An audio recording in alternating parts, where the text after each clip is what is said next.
Talk of the Town. नमस्कार, म जगदीश खरेल। कार्यक्रम टक अफ द टाउनमा यहाँहरूलाई हार्दिक स्वागत छ।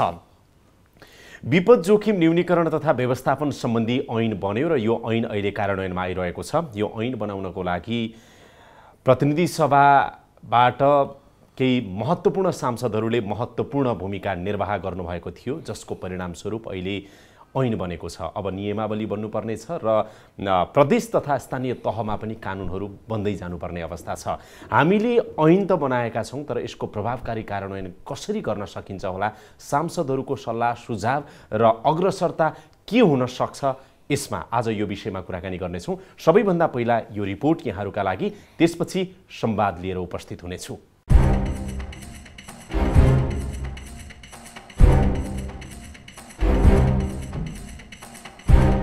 विपद जोखिम न्यूनीकरण र व्यवस्थापनको मुद्दालाई सरकारले उच्च प्राथमिकतामा राख्नुपर्नेमा संघीय सांसदहरूले जोड दिएका छन्।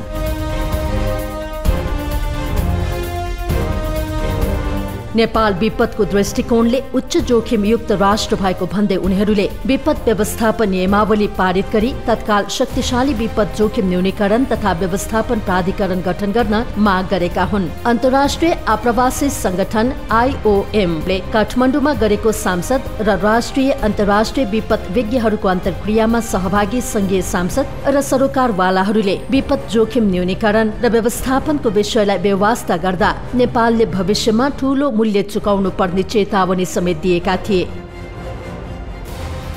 पछिल्लो समय विपद जोखिम न्यूनीकरण र व्यवस्थापनको लागि थालिएका प्रयास सकारात्मक रहेको भन्दै उनीहरूले संघ, प्रदेश र स्थानीय तहलाई विपद जोखिम न्यूनीकरण र व्यवस्थापनमा थप सक्रिय बनाउनु पर्ने धारणा राखेका थिए। रिस्क फ्याक्टरलाई म्यानेज गर्ने कुरो छ, त्यो चाहिँ डाइरेक्ट सेन्ट्रल गभर्नमेन्टको मार्फत बनाएर र सेन्ट्रल गभर्नमेन्टले तल एउटा इकाइ राखेर अथवा यहाँ विभागको कुरा उठेको छ, सिधै प्रदेश सरकार र प्रदेश सरकारको मार्फतमा दुईटा मात्रै धेरै लामो संरचना बनायो भने कमानको कुरामा डिसिजन गर्ने जाने बेलामा उनीहरूलाई धेरै समय हामी त्यही खेल गर्छौँ। मोनिटरिङ खालको हाम्रो संरचनाको बन्यो, जब आवश्यक घटनाक्रम हुन्छ अनि हामी प्रभाव पार्छ। यसको विभिन्न पहिले त्यसको रोकथाम, त्यसको परियोजना, त्यसको नीति निर्माण, त्यसको कानुन कसरी गर्ने भन्ने किसिमको न सरकारको भयो न हामी संसदले जुन तरिकाले बहस गरेर चाहिँ कानुन बनाउनु पर्छ, त्यो पनि संसदीय समितिहरूमा पटक पटकको छलफलपछि संघीय संसदले विपद जोखिम न्यूनीकरण तथा व्यवस्थापन ऐन पारित गरिसकेको अवस्थामा त्यसले निर्दिष्ट गरेका कामहरूमा ढिलाइ हुनु दुःखद भएको सांसदहरूको भनाइ थियो। कार्यक्रमका विपद विज्ञ तथा पूर्व मन्त्री डाक्टर गंगालाल तुलाधर तथा गृह मन्त्रालयका उपसचिव वंशी आचार्यले विपद जोखिम न्यूनीकरण तथा व्यवस्थापनको सन्दर्भमा प्रस्तुति गर्नुभएको थियो। पहिला के थियो, भगवानको लीला, उनले चाहँदा हामी बाँचौँला, उनले नचाहँदा हामी मरौँला, उनले चाहँदा हामी खाउँला, उनले चाहँदा हामी नचाहँदा हामी केही नखाउँला, त्यस्तो खालको कुरा थियो। नामले दैवी प्रकोप उद्धार गर्ने।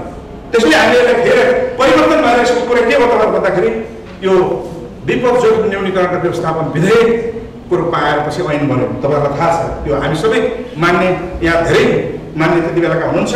हामीले मुख्य कुरा त्योभन्दा पनि मुख्य कुरा के हो भने पूर्व तयारी, प्रिपेयर्डनेस, मिटिगेसन, अभिकरणको कुरा, रेस्पोन्स, प्रतिकारीको कुरा, रिकभरी, पुनर्लाभको कुरा, रिकन्स्ट्रक्सन, पुनर्निर्माणको कुरालाई एकै ठाउँमा कम्प्रिहेन्सिभ रूपले हामीले समेटेका छौँ। र यो विधेयक, यो ऐन आफैमा चाहिँ के भन्दाखेरि युगान्तकारी हो। स्थानीय सरकार सञ्चालन ऐनको पनि तपाईँ 11मा विपद र वातावरणलाई कसरी जोड्ने भनेर समग्र व्यवस्था तयार राखिएको छ। ठुलो विपद आउँदाखेरि हामीले कसरी सम्बोधन गर्छौँ, कसरी उद्धार गर्छौँ भन्ने कुरामा राष्ट्रिय विपद प्रतिकारले कार्यढाँचा 2070 छ। त्यसैमा टेकेर हामीले 72को भूकम्पलाई प्रतिकार गरेका थियौँ र त्यसलाई हामी संशोधनको प्रक्रियामा अगाडि गइराखेका छौँ भने अरू विभिन्न निर्देशिकाहरू र भर्खरै मात्रै हामीले 75 सालको असारको 4 गते विपद सम्बन्धी राष्ट्रिय नीति र राष्ट्रिय कार्ययोजना ल्याएका छौँ। र हाम्रा भावी कार्ययोजनामा पहिलो कार्ययोजना छिटो प्राधिकरणको स्थापना। यसमा यहाँहरूलाई पुनः म विनम्रतापूर्वक निवेदन गर्न चाहन्छु, हामी एउटा प्रशासनको सेक्युरिटीको क्याडरले जानेर नजानेर जबरजस्ती यति कुरा बोल्छ, तर प्राधिकरण आइदियो भने कमसे कम डेडिकेटेड स्टाफ हुन्छ अनि मात्रै विपद व्यवस्थापन गर्न सजिलो हुन्छ र खोज तथा उद्धारसँगको सबलीकरण जति डिभोटेड भएर लागेको छ त्यति इक्विप्ड छैन, त्यति अथोराइज छैन। त्यो कुरामा हाम्रो हक छ भने भूल प्रयोग योजना र जोखिमको नक्साङ्कन हाम्रो ल्यान्ड युज पोलिसी 69 वैशाखमा आयो, अहिलेसम्म प्लान आउन सकेको छैन। यो कुरा अब यसो कुरा भएको छ। त्यस्तै गरेर विभिन्न निर्देशिकाहरूलाई हिजो एकात्मक राज्यबाट संज्ञात्मक राज्यमा परिणत भइसकेपछि गर्नुपर्ने परिवर्तन र नयाँ तर्जुमा एउटा विपद व्यवस्थापन ऐन आउँदैन, समग्र कुरा हुने होइन। समृद्ध राष्ट्र विपद व्यवस्थापनको राम्रो अभ्यास गरेका मुलुकमा कम्तीमा 8-10वटा विषयका ऐनहरू हुन्छ। अरू ऐनहरू पनि हामीले तर्जुमा गर्नुपर्ने आवश्यकता छ भने राष्ट्रिय एकीकृत विपद जोखिम नक्साङ्कन योजना, नेसनल इन्टिग्रेटेड प्लान बनाउने, हुनसक्छ वर्ष बनाउने, टिकेट बनाउने, त्यसरी जानुपर्ने हुन्छ भने पारदर्शितालाई आत्मसात। यस्तै आइओएम इन्डोनेसियाका वरिष्ठ परियोजना संयोजक कृष्णा देवी र अन्य सरोकारवालाहरूले प्रभावकारी कानुन निर्माण र कार्यान्वयनमा जोड दिएका थिए। We actually tried our best to form a ministry or a unit in the country that could handle different kind of disasters. नेपालले प्रत्येक वर्ष भुइँचालो, बाढी पहिरो, शीत लहर, चट्याङ र आगलागी जस्ता विपदको सामना गर्दै आएको अवस्थामा अब स्थानीय तहहरूलाई नै विपद व्यवस्थापनको लागि जिम्मेवार बनाउनु पर्ने अवस्था छ। यसका लागि संघ, प्रदेश र स्थानीय तहबीच उचित समन्वय तथा सहकार्य आवश्यक छ।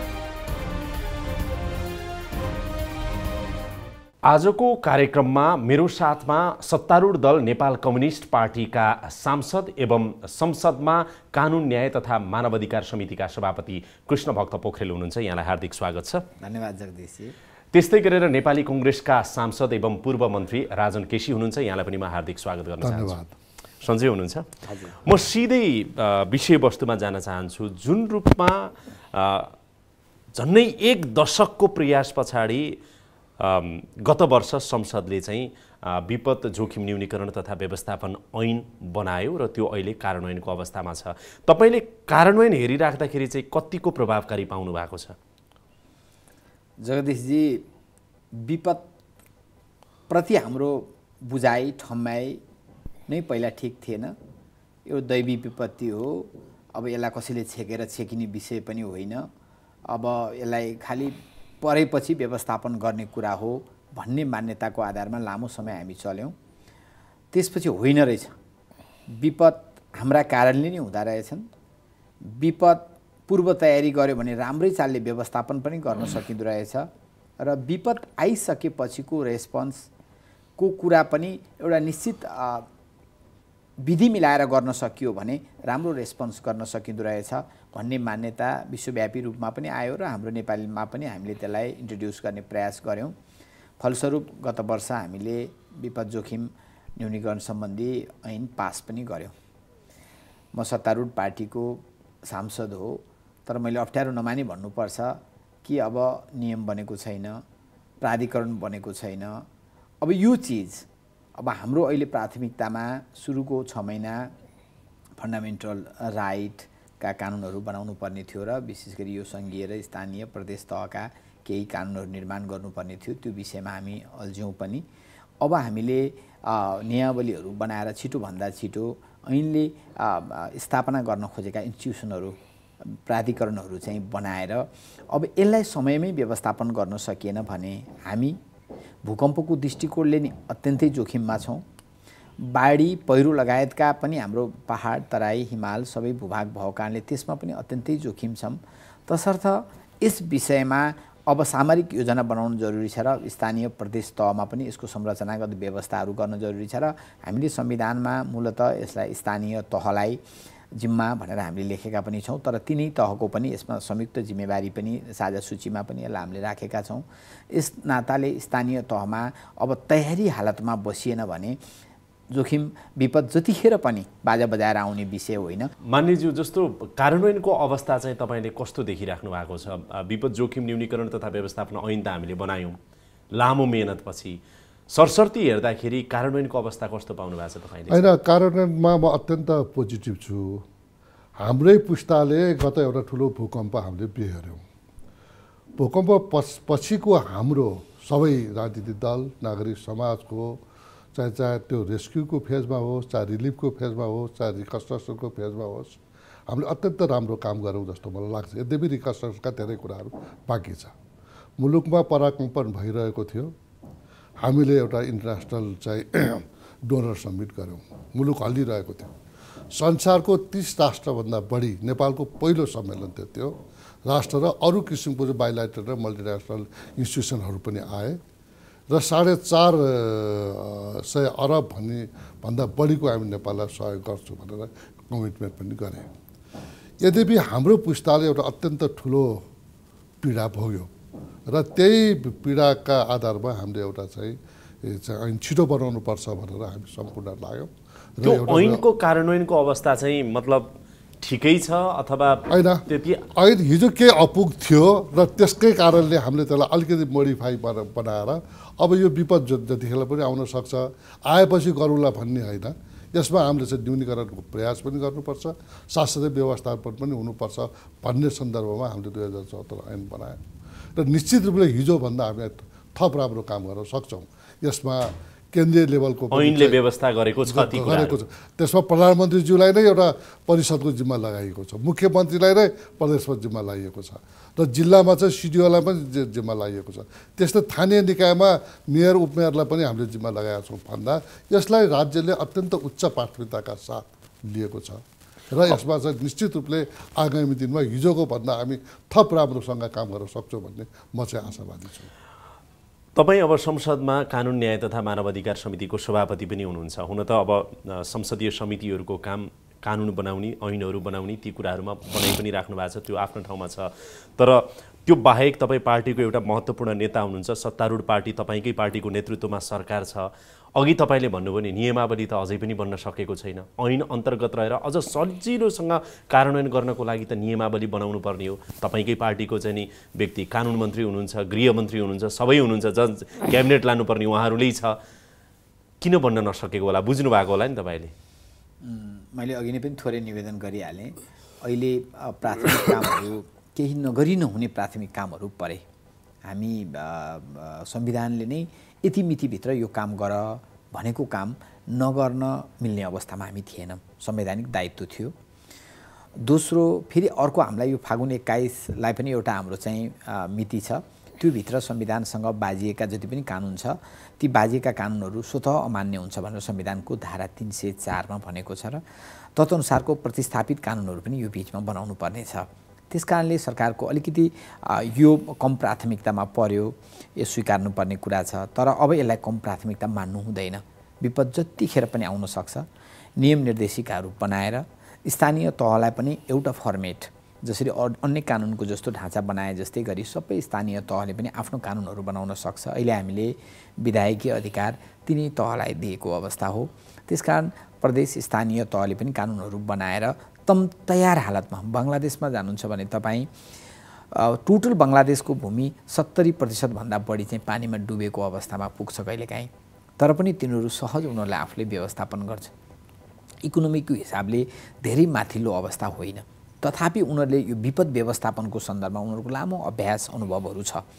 तर हामीहरूको चाहिँ त परिसकेपछि जे होला होला भन्ने कुरा छ। तर यत्रो विपद हामीले बेहोरेपछि पनि अब परेपछि जे होला होला भन्ने जुन परिपाटी चाहिँ अन्त्य गरेर हामीले अब व्यवस्थित तयारीका साथ बस्नुपर्छ र राज्यको यो पहिलो कर्तव्य भन्ने गर्नुपर्ने काम एकातिर छँदैछ। तर संसदको भूमिका पनि त जवाफदेही हुनु पर्यो नि त जनताप्रति, होइन र? संसदको भूमिका पनि त्यतिकै महत्त्वपूर्ण छ। यसमा पार्लियामेन्टको अब भूमिका भनेको नियमावली निर्देशिकाहरू बनाउने काम पार्लियामेन्टको होइन। तर हामी समिति संसदको के हुन्छ भन्नुहुन्छ भने तीनटा काम हुन्छ। एउटा विधेयक निर्माण गर्ने, विधेयकलाई पारित गर्ने भनौँ, निर्माण सरकारले प्रस्तुत गर्छ अथवा प्राइभेट बिलको रूपमा एमपीजहरूले पनि प्रस्तुत गर्न सक्छन्, त्यसलाई पारित गर्ने काम हाम्रो हुन्छ, समृद्ध बनाउने काम हाम्रो हुन्छ। दोस्रो सरकारले गरेका कामहरूको मोनिटरिङ गर्ने, विधिअनुसार गरेको छ कि छैन यो हेरेर सरकारलाई यसो गर भनेर निर्देशन दिने, जुन दोस्रो तपाईँले भनेको काम संसदले गर्न सक्छ। तेस्रो ऐन अनुसारको नियम निर्देशिकाहरू बनाएको छ कि छैन र बनाउँदाखेरि त्यस्ता ऐन नियम निर्देशिकाहरू चाहिँ कानुन अनुसार छ कि छैन। हाम्रो यहाँ कस्तो पनि अभ्यास देखियो भन्नुहुन्छ भने फलानु ऐनमा टेकेर नियम बनाएको भन्ने, त्यो ऐनसँग कहीँ साइनो सम्बन्धै नराख्ने, ऐनको स्पिडभन्दा नि माथि गएर चाहिँ नियम निर्देशिका बनाउने, त्यसको मोनिटरिङ गरेर त्यसलाई अल्ट्राभाइरेट्स गर्नलाई सरकारलाई चाहिँ यो प्रतिस्थापन गर भनेर निर्देशन दिने अधिकार पनि हामीलाई समितिलाई हुन्छ। त्यसकारण अब हामी यो काममा युद्ध स्तरमा हामी काम गर्छौँ। अहिले पहिलो प्राथमिकताको काम हामी सकौँ। फागुन 21 पछि करिब अब यो 21 सम्ममा हामी टोटल कानुन निर्माण गर्छौँ जो चाहिँ संविधानसँग बाजिएका कानुनहरू छ। त्यसपछि बर्खा लाग्नु अगाडि सामान्यतया त अरू त थुप्रै विपदहरू बर्खामै आउने भन्ने छैन, जतिखेर पनि आउन सक्छ, जतिखेर नै आउन सक्छ।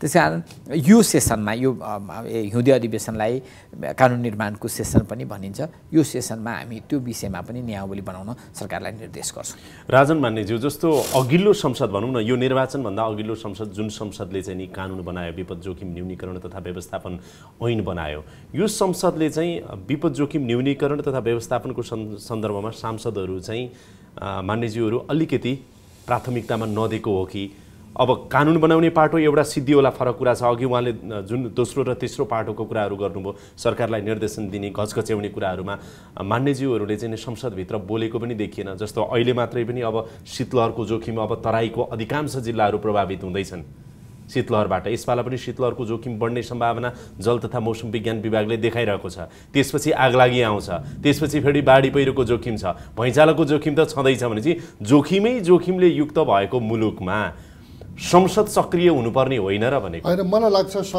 संसद सक्रिय छ यो मामलामा। मैले भने नि 1 वर्ष सवा वर्षभित्र हामीले ऐनै बनायौँ। जब महाभूकम्प गयो त्यो तदारुकताका साथ हामीले बनायो। राज्यले उच्च प्राथमिकतामा यसलाई राखेको छ। जहाँसम्म अहिले मान्यज्यूले पनि भन्नुभयो, अब अलिकति यसको प्रमुख भूमिका हामीले स्थानीय निकायमा पनि त्यो विधायकी अधिकार भएको हुनाले यहाँ के देखियो भन्नुहुन्छ भने, हुन त 1990 को महाभूकम्पपछि हामीले हरेक वर्ष राष्ट्रिय भूकम्प दिवस भनेर मनाउँदै आएका छौँ र यसपालिको भूकम्पको सरसर्ती हेर्दा हामीले कतै बन्दोबस्तीका सामानहरू पनि चाहिँ स्टोर गर्न सकेका रहेछौँ कि पालै पनि नहुने, अन्य डोरी पनि नहुने, ठुला हामीले कुरा गऱ्यौँ। यी कुराहरूमा पनि लजिस्टिक सपोर्ट पनि ठुलो कुरो रहेछ। यी कुराहरू पनि स्थानीय निकायलाई पनि हामीले सचेत गराउने, त्यसको लागि कोष पनि तयार गरिदिने, यसरी हामी गइरहेको छौँ। र पार्टीगत रूपमा चाहिँ तपाईँको भूमिका के हुनसक्छ? नेपाली कङ्ग्रेसको तर्फबाट कमिटमेन्ट जाहेर गर्नु पर्यो। पार्टीगत त अब यो विपद व्यवस्थापनमा उहाँले पनि भन्नुभयो, यो कुनै सूचना दिएर आउँदैन र विपद व्यवस्थापनमा हरेक नागरिकको, हरेक चाहिँ इन्स्टिट्युसनहरूको, सरकारको ठुलो जिम्मेवारी हुनुपर्छ। त्यसकै लागि हामी छुट्टै ऐन त बनायौँ नि। अब हरेक स्थानीय निकायदेखि लिएर, प्रदेशदेखि लिएर, बन्दोबस्तीका सामान र सचेतनादेखि लिएर, स्कुलदेखि लिएर स्काउट, यी सारालाई अगाडि बढाएर सबलाई इन्ट्याक्ट राख्नुपर्छ भन्नेमा हामी यसमा कटिबद्ध छौँ, प्रतिबद्ध छौँ। ऐन पनि आइसकेको अवस्था छ। जहाँसँग नियमावली, नियम कुराहरू छ त्यो मन्त्रालयले अब तयार गर्ने क्रममा छ। यसलाई पनि हामी प्राथमिकता दिन्छौँ। यो कुनै हालतले पनि यो छायामा, यो एजेन्डा छायामा पर्नै सक्दैन। यो विपद कसैलाई एकजनालाई पनि आउने कुरा होइन, यो त सबैलाई चाहिँ आउन सक्ने कुरा भएको। यो पार्टी विशेष अथवा यो समाज विशेष, नागरिक विशेषको कुरै होइन, यो सम्पूर्ण मुलुकलाई नै एउटा आपद पर्ने हुनाले यसमा एकजुट भएर हामी अत्यन्तै यसमा सचेत छौँ। ऐन निर्माण भइसकेको छ। आगामी दिनहरूमा यसको कार्यान्वयन पक्षमा मैले भने अझ लजिस्टिकमा हामी बढी यसलाई चाहिँ फोकस गर्नुपर्छ कि स्थानीय लेभलमा पनि एउटा चाहिँ निकाय पनि कोष बनाउने, अझ वडा स्तरीय अथवा अझ तल चाहिँ स्तरमा पनि चाहिँ हामीले चाहिँ एउटा कोष बनाएर लजिस्टिक पनि तयार गर्ने र अन्य न्यूनीकरणका के उपाय हुनसक्छ भन्ने किसिमको पनि एउटा अभियानको रूपमा लान हामी तयार छौँ। तपाईँ संसदको मानव अधिकार समितिको सभापति भएको कारणले गर्दा विपदबाट बच्न पाउनु अधिकारै, मानव अधिकारै हो। जनताको चाहिँ कम्तीमा विपदको सामना गरेर उनीहरूको जीवनको सुरक्षा गर्नु राज्यको दायित्व पनि हो। यो हिसाबले गर्दाखेरि सत्तारूढ पार्टीको तपाईँ नेता हुनुहुन्छ, सांसद हुनुहुन्छ, संसदको चाहिँ सभापति हुनुहुन्छ एउटा कानुन न्याय तथा मानव अधिकार समितिको। यो हिसाबले तपाईको कमिटमेन्ट के हुन सक्छ आम जनता सामुखी विपद जोखिम न्यूनीकरण तथा व्यवस्थापनको सन्दर्भमा? जगदीशजी, हिजोसम्म के थियो भने दैवी विपद पर्छ र त्यसमा पर्नेलाई दयाको हिसाबबाट आहा कठै बिचरा भनेर सहयोग गर्ने भन्ने मान्यता विगतमा देखिन्थ्यो। अब त्यसो होइन। अब विपदमा पर्दा त्यसबाट मुक्ति पाउने, त्यसबाट क्षतिपूर्ति पाउने जस्ता विषय जनताको राइट हो भन्ने कुरा हामी संवैधानिक रूपमा पनि सुनिश्चित गरेका छौँ एउटा, र कानुनी रूपमा पनि त्यो पक्षलाई प्रष्ट भाषामा त्यो ऐनमा लेखिएको छ। अब त्यो अधिकार हो। जब त्यो अधिकार हो भने राज्य त्यो अभिभावक, जनताको अभिभावक पुरा गर्ने दिशातर्फ अगाडि बढ्नुपर्छ। अब त्यसका लागि पार्लियामेन्टमा हामी एउटा तपाईँलाई यहाँलाई निवेदन गरौँ कि हामी सत्तापक्ष प्रतिपक्ष हुन्छौँ, विभिन्न इस्युहरूमा हाम्रो वाद विवाद पनि हुन्छ, तर मेरो 5 वर्षको पार्लियामेन्ट्री अनुभवमा 2-3टा बिल बाहेक सबै बिलहरू हामी सर्वसम्मत पास गर्छौँ। समितिमा भन्नुहुन्छ भने त जसले राम्रो तर्क दियो, जनपक्षीय तर्क दियो त्यही पास हुने हो, त्यहाँ मेजोरिटीको आधार हुँदैन, सत्तापक्ष विपक्ष हुँदैन। हामीले विधेयक संशोधन पनि सत्तापक्षले ल्याएका धेरै सबैको लागि हो। त्यसकारण हामी मेरो अनुभवमा 2-3टा विधेयकमा मात्रै त्यहाँ पार्टीहरूले पोजिसन लियो, अन्यथा हुँदैन। तसर्थ हामी जोइन्टली अहिले माननीय राजनले पनि जो भन्नुभयो, राजेन्द्र केसीजीले पनि, हामी जोइन्टली नै पार्लियामेन्टमा यसपटक अघिल्लो पटक हामी यसमा धेरै फोकसमा जानै सकिएन किनभने फन्डामेन्टल राइटको बिलहरू जसरी पनि पास गर्नु थियो।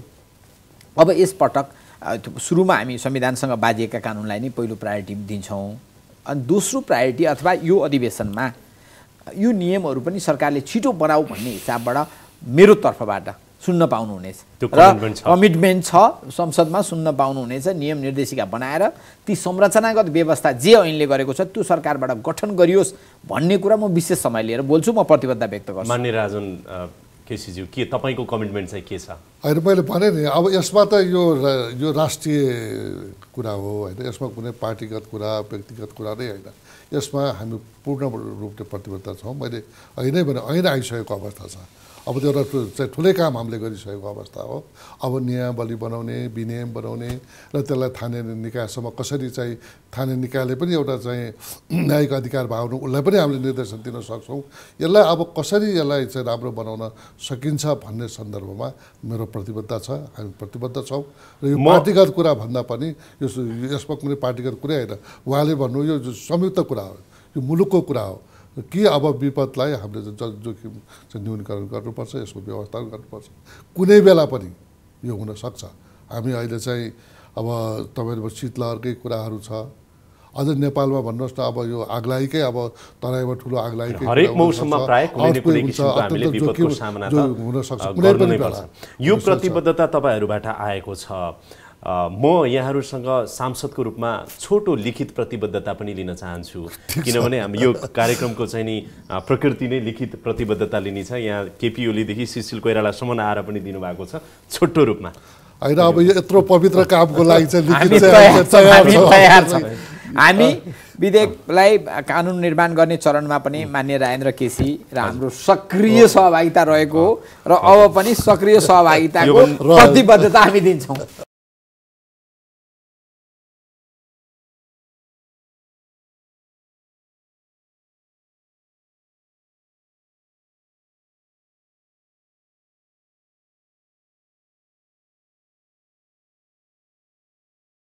मान्यज्यू, एकचोटि यो प्रतिबद्धता पढेर सुनाइदिनुहोस् न, यहाँहरू दुवैजनाको प्रतिबद्धता। हाम्रो संयुक्त प्रतिबद्धता विपद व्यवस्थापन सम्बन्धी ऐन 2074 अनुसार नियमावलीहरू बनाउने, सो अनुसार संरचनागत व्यवस्थाहरू निर्माण गर्ने काममा सरकारलाई घचघचाउने काम हामीबाट हुनेछ, प्रतिबद्धता व्यक्त गर्दछौँ।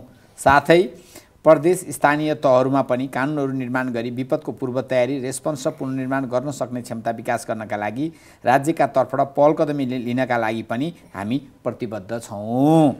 माननीय राजन केसी काठमाडौँ 10 प्रतिनिधि सभा सदस्य, कृष्ण भक्त पोखरेल प्रतिनिधि सभा सदस्य चितवन 2। मान्यज्यू, यो प्रतिबद्धता कार्यान्वयन हुन्छ? एकदमै कार्यान्वयन हुन्छ, एकदमै कार्यान्वयन हुन्छ। हाम्रो तर्फबाट गर्छौँ हामी। हस्, हामी नियमित फलोअप पनि गर्नेछौँ। यो समय अनि संवादका लागि यहाँहरू दुवैजनालाई धेरै धेरै धन्यवाद छ। धन्यवाद छ। हवस् त, यसका साथै अहिलेको लागि यो कार्यक्रम यहीँ बिट मार्ने अनुमति चाहन्छु। कार्यक्रम युनिटका सम्पूर्ण सहकर्मीहरूको साथमा मलाई पनि बिदा दिनुहोस्। नमस्कार।